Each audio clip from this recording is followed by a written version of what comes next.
کہ کلمہ شہادت دو تو اس سے جمے رہو، اس کا اب کیا اسٹیٹس ہے یہ پشاوری جو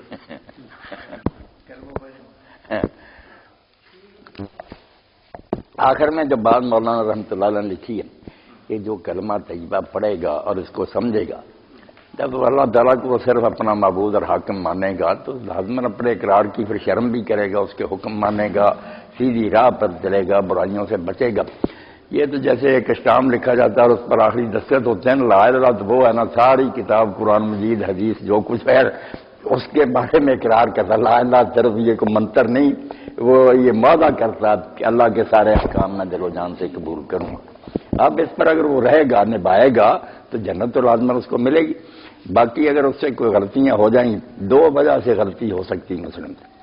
ایک تو کوئی مجبور کر دے، اس کو تلوار رکھے اور کہے کہ کفر کا کلمہ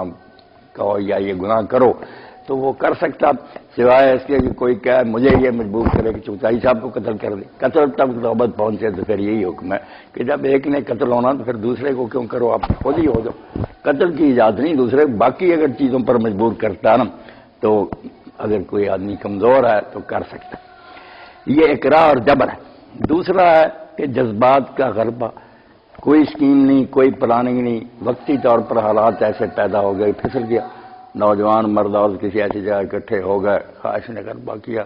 بائی چانس جس کو کہتے ہیں، قصد سے جو اللہ تعالیٰ بے جہالت ہے، جذبات کے غلبے سے ہو جائے وہ الگ بات۔ مسلمان گناہ کے پروگرام نہیں بناتا کہ اس کے لیے کوشش کرتا رہے اور موقع ڈھونڈتا رہے۔ یہ دو صرف حالتیں جو نا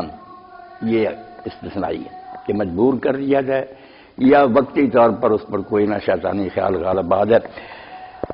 جن لوگوں کا حال یہ ہے نا احاطت بہ خطیئت ہو کہ گناہ نے ان کو اپنے گھیرے میں لے لیا، دھرنا مار کر گناہ پر بیٹھ گئے، ساری عمر کرتے ہیں، شوق سے کرتے ہیں، اس کو پسند کرتے ہیں، اس کے لیے جواز بیان کرتے ہیں، ایسے لوگ کلمہ پڑھنے کے باوجود آخرت میں یقین جانے کافر ہی اٹھے گا، وہ مسلمان کوئی نہیں، گناہ نے اس کو اپنی پیٹ میں لے لیا، گناہ میں پھنسا ہوا۔ گندگی کے ڈھیر پر کوئی صاف ستھرا آدمی بیٹھتا، اگر کبھی داغ لگ گیا دھونے کی کوشش کرتا۔ تو یہ جو کلمہ گوں کے بارے میں بس نہیں کہا، میں انشاءاللہ اس پر نا کسی وقت پھر آپ کے سامنے پڑھوں گا کہ آپ نے جو کلمے کہا نا مودودی صاحب نے وہ سارے بیان نہیں کیے، یہ ساتھ ہی آتا ہے کہ وہ جو کوئی برائیاں کر کے مرے گا وہ بھگتنے کے بعد جنت میں جائے گا، یہ نہیں کہ سیدھا ہی جنت میں چلا جائے گا۔ جو برے کام اس نے کیے نا مسلم ہوتے ہوئے،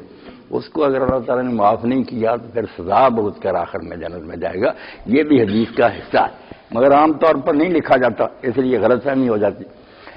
تو یہ جو کچھ ہم نے پڑھا نا آج، اس سے پتہ چلا کہ نالائق لوگ جو ہے نا نہیں بات کو پوری طرح سے ان کے سامنے ہر چیز نہیں بیان کر دینی چاہیے، وہ گمراہ بھی ہو سکتے ہیں۔ ہاں، میٹھی کھیر پکا محمد کتنے آگے ترنی، ہاں لائق لوگ جو ہے نا ان کو کھلانے، کیوں بھائی؟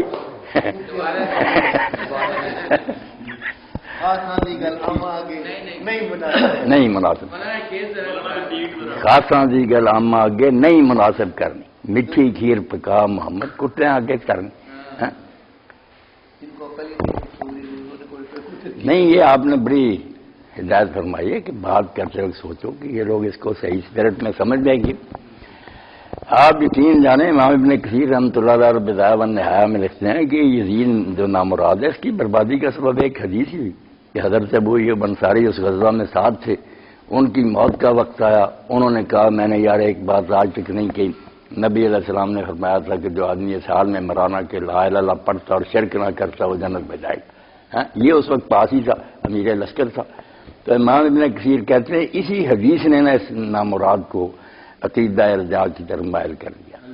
جو آدمی جو چیز طے کرتا رہے مسلمان کے لیے سب گناہ معاف، اسی لیے اس نے پھر مدینہ شریف کو تباہ کیا، بیت اللہ کو جلایا، حضرت حسین کو قتل کیا۔ یہ اس موقع پر امام نے لکھا کہ وہ حدیث ہی اس کو لے ڈوبی،